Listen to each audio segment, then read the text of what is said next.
Chapter 2. The Emperor of Lilliput, attended by several of the nobility, page 21, 369, comes to see the author in his confinement. The Emperor's person and habit described. Learned men appointed to teach the author their language. He gains favor by his mild disposition.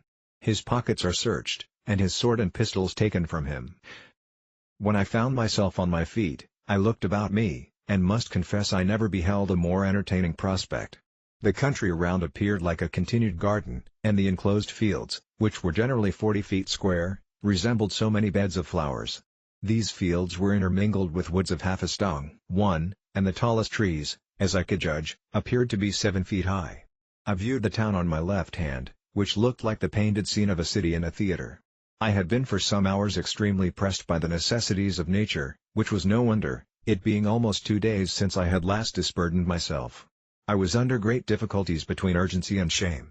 The best expedient I could think of, was to creep into my house, which I accordingly did, and shutting the gate after me, I went as far as the length of my chain would suffer, and discharged my body of that uneasy load. But this was the only time I was ever guilty of so uncleanly an action, for which I cannot but hope the candid reader will give some allowance, after he has maturely and impartially considered my case, and the distress I was in. From this time my constant practice was, as soon as I rose, to perform that business in open air, at the full extent of my chain, and due care was taken every morning before company came, that the offensive matter should be carried off in wheelbarrows, by 2 servants appointed for that purpose. I would not have dwelled so long upon a circumstance that, perhaps, at first sight, may appear not very momentous, if I had not thought it necessary to justify my character, in point of cleanliness, to the world, which, I am told, some of my maligners have been pleased, upon this and other occasions, to call in question. When this adventure was at an end, I came back out of my house, having occasion for fresh air. The Emperor was already descended from the tower, and advancing on horseback towards me, which had like to have cost him dear, for the beast, though very well trained, yet wholly unused to such a sight, which appeared as if a mountain moved before him, reared up on its hinder feet, but that prince, who is an excellent horseman, kept his seat, till his attendants ran in, and held the bridle, while his majesty had time to dismount. When he alighted, he surveyed me round with great admiration, but kept beyond the length of my chain.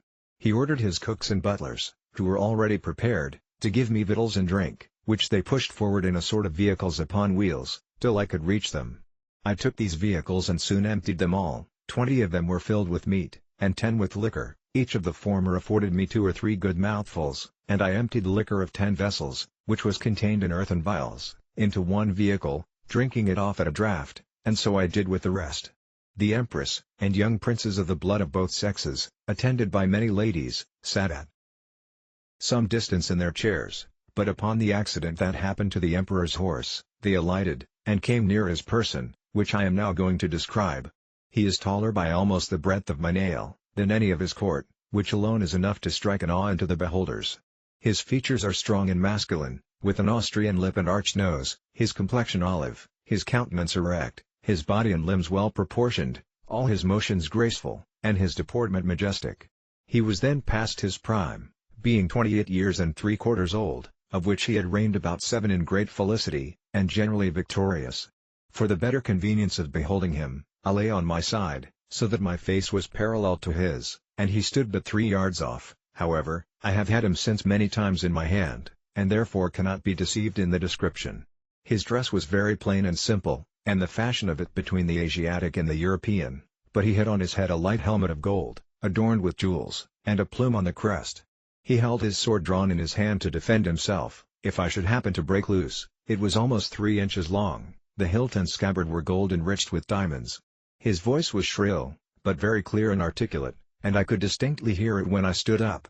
The ladies and courtiers were all most magnificently clad, so that the spot they stood upon seemed to resemble a petticoat spread upon the ground, embroidered with figures of gold and silver. His Imperial Majesty spoke often to me, and I returned answers, but neither of us could understand a syllable. There were several of his priests and lawyers present, as I conjectured by their habits, who were commanded to address themselves to me, and I spoke to them page 24, 369 in as many languages as I had the least smattering of, which were High and Low Dutch, Latin, French, Spanish, Italian, and lingua franca, but all to no purpose. After about 2 hours the court retired, and I was left with a strong guard, to prevent the impertinence, and probably the malice of the rabble, who were very impatient to crowd about me as near as they durst, and some of them had the impudence to shoot their arrows at me, as I sat on the ground by the door of my house, whereof one very narrowly missed my left eye. But the colonel ordered 6 of the ringleaders to be seized, and thought no punishment so proper as to deliver them bound into my hands, which some of his soldiers accordingly did, pushing them forward with the butt ends of their pikes into my reach. I took them all in my right hand, put 5 of them into my coat pocket, and as to the 6th, I made a countenance as if I would eat him alive. The poor man squalled terribly, and the colonel and his officers were in much pain, especially when they saw me take out my penknife, but I soon put them out of fear, for, looking mildly, and immediately cutting the strings he was bound with, I set him gently on the ground, and away he ran. I treated the rest in the same manner, taking them one by one out of my pocket, and I observed both the soldiers and people were highly delighted at this mark of my clemency, which was represented very much to my advantage at court. Towards night I got with some difficulty into my house, where I lay on the ground, and continued to do so about a fortnight, during which time, the emperor gave orders to have a bed prepared for me. 600 beds of the common measure were brought in carriages, and worked up in my house. 150 of their beds, sewn together, made up the breadth and length, and these were 4 double, which, however, kept me but very indifferently from the hardness of the floor, that was of smooth stone. By the same computation, they provided me with sheets, blankets, and coverlets, tolerable enough for one who had been so long inured to hardships. As the news of my arrival spread through the kingdom, it brought prodigious numbers of rich, idle, and curious people to see me, so that the villages were almost emptied, and great neglect of diligent household affairs must have ensued, if His Imperial Majesty had not provided, by several proclamations and orders of state, against this inconveniency. He directed that those who had already beheld me should return home, and not presume to come within 50 yards of my house, without license from the court, whereby the secretaries of state got considerable fees. In the meantime the emperor held frequent councils, to debate what course should be taken with me, and I was afterwards assured by a particular friend, a person of great quality, who was as much in the secret as any, that the court was under many difficulties concerning me. They apprehended my breaking loose, that my diet would be very expensive, and might cause a famine. Sometimes they determined to starve me, or at least to shoot me in the face and hands with poisoned arrows, which would soon dispatch me, but again they considered, that the stench of so large a carcass might produce a plague in the metropolis, and probably spread through the whole kingdom. In the midst of these consultations, several officers of the army went to the door of the great council chamber, and 2 of them being admitted, gave an account of my behavior to the 6 criminals above mentioned, which made so favorable an impression in the breast of His Majesty and the whole board, in my behalf, that an imperial commission was issued out, obliging all the villages, 900 yards round the city, to deliver in every morning 6 beeves, 40 sheep, and other victuals for my sustenance, together with a proportionable quantity of bread, and wine, and other liquors, for the due payment of which, His Majesty gave assignments upon his treasury, for this prince lives chiefly upon his own demesnes, seldom, except upon great occasions, raising any subsidies upon his subjects, who are bound to attend him in his wars at their own expense. An establishment was also made of 600 persons to be my domestics, who at board wages allowed for their maintenance, and tents built for them very conveniently on each side of my door. It was likewise ordered, that 300 tailors should make me a suit of clothes, after the fashion of the country, that 6 of His Majesty's greatest scholars should be employed to instruct me in their language, and lastly, that the emperor's horses, and those of the nobility and troops of guards, should be frequently exercised in my sight, to accustom themselves to me. All these orders were duly put in execution, and in about 3 weeks I made a great progress in learning their language, during which time the emperor frequently honored me with his visits, and was pleased to assist my masters in teaching me. We began already to converse together in some sort, and the first words I learned, were to express my desire that he would please give me my liberty, which I every day repeated on my knees. His answer, as I could comprehend it, was, that this must be a work of time, not to be thought on without the advice of his council, and that first I must lumos calmen peso desmar lan imposo, that is, swear a peace with him and his kingdom. However, that I should be used with all kindness. And he advised me to acquire, by my patience and discreet behavior, the good opinion of himself and his subjects. He desired I would not take it ill, if he gave orders to certain proper officers to search me, for probably I might carry about me several weapons, which must needs be dangerous things, if they answered the bulk of so prodigious a person. I said, His Majesty should be satisfied, for I was ready to strip myself, and turn up my pockets before him. This I delivered part in words, and part in signs. He replied, that, by the laws of the kingdom, I must be searched by 2 of his officers, that he knew this could not be done without my consent and assistance, and he had so good an opinion of my generosity and justice, as to trust their persons in my hands, that whatever they took from me, should be returned when I left the country, or paid for at the rate which I would set upon them. I took up the 2 officers in my hands, put them first into my coat pockets, and then into every other pocket about me, except my 2 fobs, and another secret pocket, which I had no mind should be searched, wherein I had some little necessaries that were of no consequence to any but myself. In one of my fobs there was a silver watch, and in the other a small quantity of gold in a purse. These gentlemen, having pen, ink, and paper, about them, made an exact inventory of everything they saw, and when they had done, desired I would set them down, that they might deliver it to the emperor. This inventory I afterwards translated into English, and is, word for word, as follows: Imprimus, in the right coat pocket of the great man Mountain, for so I interpret the words quinbus flustrin. After the strictest search, we found only one great piece of coarse cloth, large enough to be a footcloth for your majesty's chief room of state. In the left pocket we saw a huge silver chest, with a cover of the same metal, which we, the searchers, were not able to lift.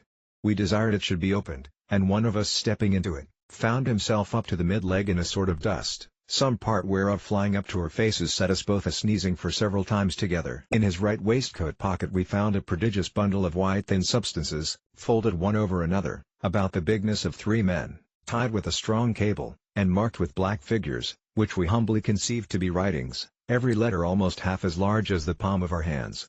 In the left there was a sort of engine, from the back of which were extended 20 long poles, resembling the palisadoes before your majesty's court, wherewith we conjecture the man Mountain combs his head, for we did not always trouble him with questions, because we found it a great difficulty to make him understand us.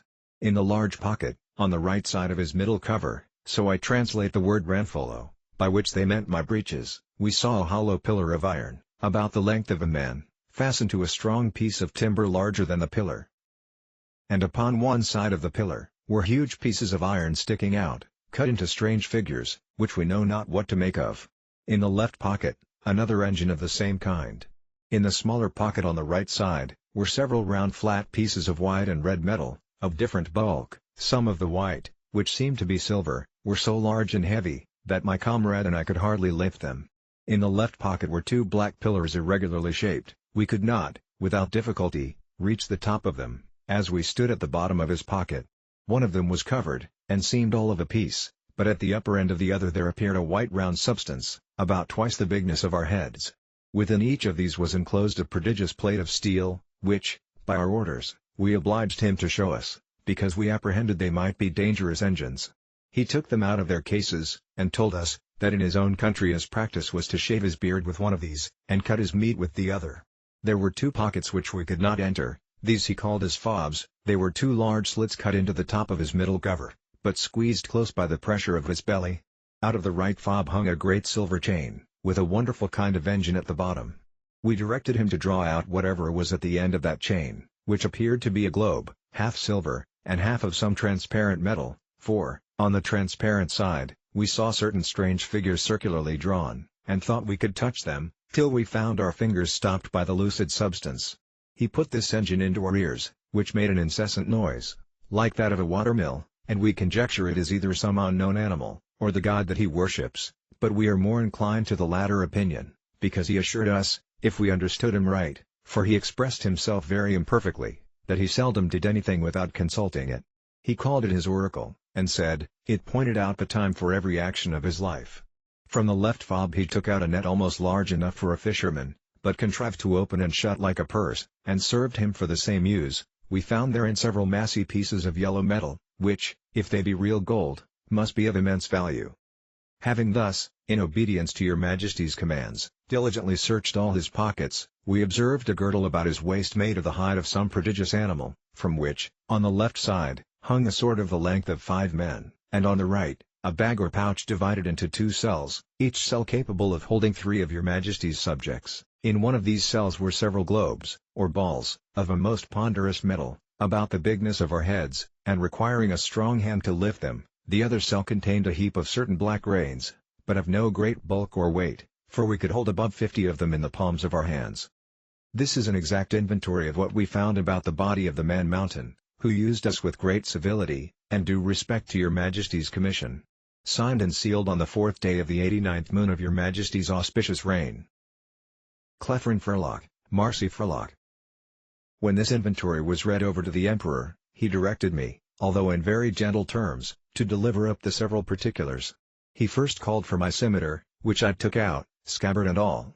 In the meantime he ordered 3,000 of his choicest troops, who then attended him, to surround me at a distance, with their bows and arrows just ready to discharge, but I did not observe it, for mine eyes were wholly fixed upon his Majesty. He then desired me to draw my scimitar, which, although it had got some rust by the sea water, was, in most parts, exceeding bright. I did so, and immediately all the troops gave a shout between terror and surprise, for the sun shone clear, and the reflection dazzled their eyes, as I waved the scimitar to and fro in my hand.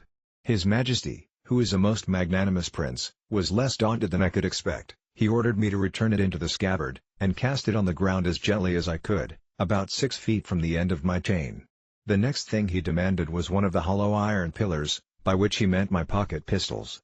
I drew it out, and at his desire, as well as I could, expressed to him the use of it, and charging it only with powder, which, by the closeness of my pouch, happened to escape wetting in the sea, an inconvenience against which all prudent mariners take special care to provide, I first cautioned the Emperor not to be afraid, and then I let it off in the air. The astonishment here was much greater than at the sight of my scimitar. Hundreds fell down as if they had been struck dead, and even the Emperor, although he stood his ground, could not recover himself for some time.